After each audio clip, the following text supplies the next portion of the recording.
Welcome to the Ultimate Gaming Realm, and this is your curator, Dixon, logging on. Welcome everyone to the Ultimate Gaming Realm Summertime Games. Today we're going to be doing a brief retrospective on the Jet Moto Series. Well, I call it brief retrospective because at the same time I'm going to be reviewing Jet Moto 1 and 2 for the most part. And when I'm done reviewing both Jet Moto 1 and 2, there'll be an interesting aftermath story that I recently discovered, and I'll explain after reviewing both games. Now, the Jet Moto Series is the North American title of the series. In Europe, it's known as the Jet Rider Series. Now, the Jet Moto / Jet Rider games are Sony exclusives, and both Jet Moto 1 and 2 were developed by SingleTrac, the same team behind the first two Twisted Metal games, but not exactly all the key people from SingleTrac. For instance, the head designer of the first two Twisted Metal games, Dave Jaffe, had nothing to do with any of the Jet Moto games. The Jet Moto games are jet ski racing games. Well, actually they're what you call jet ski hovercraft racing games, which these hovercrafts or hover bikes, whatever you want to call them, can traverse on both land and water, which is pretty cool. Now, to be truthful, unlike the first two Twisted Metal games, I never had hardly any experience with the Jet Moto games. Come to think of it, I actually had more experience with Sony's rival when it comes to jet skiing, Nintendo 64's Wave Race 64. And Jet Moto was meant to be an answer to Nintendo's Wave Race 64. But as of right now, we're talking about Jet Moto, and I want to see how the Jet Moto games hold up as of today. Let's start with the first Jet Moto game. The first Jet Moto game was released in North America in fall of 1996, around the same time that Twisted Metal 2 was released. When you start the game, just like how you started the Twisted Metal 2 game, you get this awesome comic book style interface all over the game. The soundtrack for Jet Moto, composed by Big Idea Music Productions, is pretty damn rad. Now, the character selections are divided into 4 teams, and each character on each team has their own specific abilities, and each team is named after their sponsors: Mountain Dew, Butterfinger, K2 Sports, and Oxium, which I kind of think these sponsor names for each team is not necessary, but if they help support the game, then that's the way it'll have to be.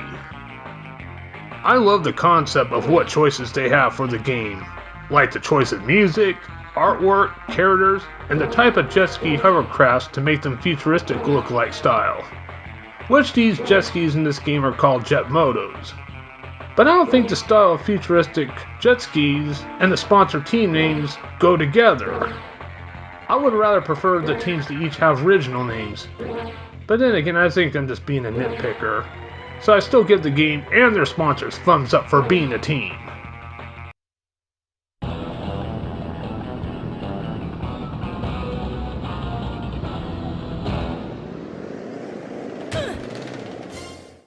Now, the real problem I have with Jet Moto, and precisely this is an issue for everyone who played the game, Jet Moto is extremely difficult. And my lack of skills certainly does not help me. The graphics for Jet Moto today doesn't stand out well. The fast-paced racing keeps throwing me off, and I always crash, get stuck, fall off the jet ski, or get clotheslined by something like a checkpoint board. And controlling these Jet Motos can be very slippery. And it gets pretty aggravating, because I keep constantly crashing, I always keep falling off the Jet Moto, and I always keep losing because I always keep getting my ass left behind. And I have the Jet Moto game on the easiest difficulty setting, which is the amateur level, and I still keep getting my ass kicked. And like I said a minute ago, the graphics doesn't hold up for today, and I never had much experience with Jet Moto from day one. And as of now, I don't have too much time to get practice in, because I got other shit to do. Oh, Jet Moto does have a practice mode, which can help if you have the time and patience, and there's also a single race, custom circuit, and a full season mode, and there's also a split screen 2-player mode. At first you can select 3 maps because the rest of the map are unlockable, which I haven't unlocked one map. And unlike Twisted Metal 1 and 2, Jet Moto has a save feature instead of a password thing, so a memory card is required for Jet Moto. Now my verdict on Jet Moto, well, first of all, I would have to say sorry to both Sony and SingleTrac, because I actually had more experience with Nintendo's Wave Race 64 than I did with Sony's Jet Moto. And looking at Wave Race 64 today, it does seem to hold up. Now Jet Moto is one game I really want to love, just like the Twisted Metal games, because the rest of what's in Jet Moto, I love every bit of it. And Jet Moto is also done by SingleTrac. It's just that the problem with Jet Moto is what's really screwed it up for the game is the extreme difficulty. And like I said, it's also possible my lack of experience for this game for me to say it's not one of my top favorites. Overall, if you don't mind the difficulty, Jet Moto is still a recommendable game. Again, the physical copy of Jet Moto isn't difficult, or if you have a PlayStation 3, you can get Jet Moto from the PlayStation Store for $5.99. Okay, now let's take a look at Jet Moto 2. Jet Moto 2 was released the following year from the first game. Just like the first game, Jet Moto 2 was developed by SingleTrac. And Jet Moto 2 was also the last game developed by SingleTrac under Sony's ownership, since Sony sold SingleTrac to GT Interactive, which GT Interactive is now Atari Inc. But SingleTrac still did some Sony exclusives until their final year in 2000 before SingleTrac closed its doors. Anyway, let's get back into Jet Moto 2. Jet Moto 2 does have a different composer, Pinnacle Music Group. The music in Jet Moto 2 is still pretty awesome, but I would rather prefer the music from the first Jet Moto game. But everything else in Jet Moto 2 seems to be better all around. The gameplay has improved, the controls improved, and the character selection is more simple than the first one. And just like the first Jet Moto game, they still have this awesome comic book style visuals for characters and still images in the background. And Jet Moto 2 does seem to have more variety than the first Jet Moto game. But I didn't make it too far into Jet Moto 2 either. It's still pretty damn difficult. Like I said before, I didn't have too much time to get any practice any further. And unlike the first Jet Moto game, I didn't have any experience with the sequel. The only way how I'm going to get more practice into this game is if I get more fan requests for like Let's Plays, which I call Now Playing. As of now, unfortunately, that's all I gotta say about Jet Moto 2. Better than the first Jet Moto game in most aspects, and just like the first Jet Moto game, you can find Jet Moto 2 cheap, either physical copy or you get it on PlayStation Network for $5.99, and it's recommendable if you have the time and patience for it. Jet Moto 1 and 2 games are the type of games that a lot of consumers really enjoyed and a lot of consumers didn't enjoy. Both Jet Moto 1 and 2 are the type of games I would want to love and dislike at the same time. But like I said before, my lack of skills for both games are prevent me from putting them both to the top. So my love and dislike for both of them pretty much puts these two games in the center circle, I'm afraid. But then again, things can change in the future if I ever get more practice in the proper way. Well, that's pretty much it for Jet Moto 1 and 2. Now, before I call it a video, am I forgetting something? Oh yes, I recently discovered that there was a third Jet Moto game. I'm not kidding, I didn't even know the third game existed until I did my research for a review on the first two games. Jet Moto 3 was released for the PlayStation in North America in September of 1999, 2 years prior to the release of the second game. But unfortunately, Jet Moto 3 didn't get an international release, so I guess there was no Jet Rider 3 then. Publisher 989 Studios, who was behind publishing and developing both Twisted Metal 3 and 4, but 989 Studios had nothing to do with developing Jet Moto 3.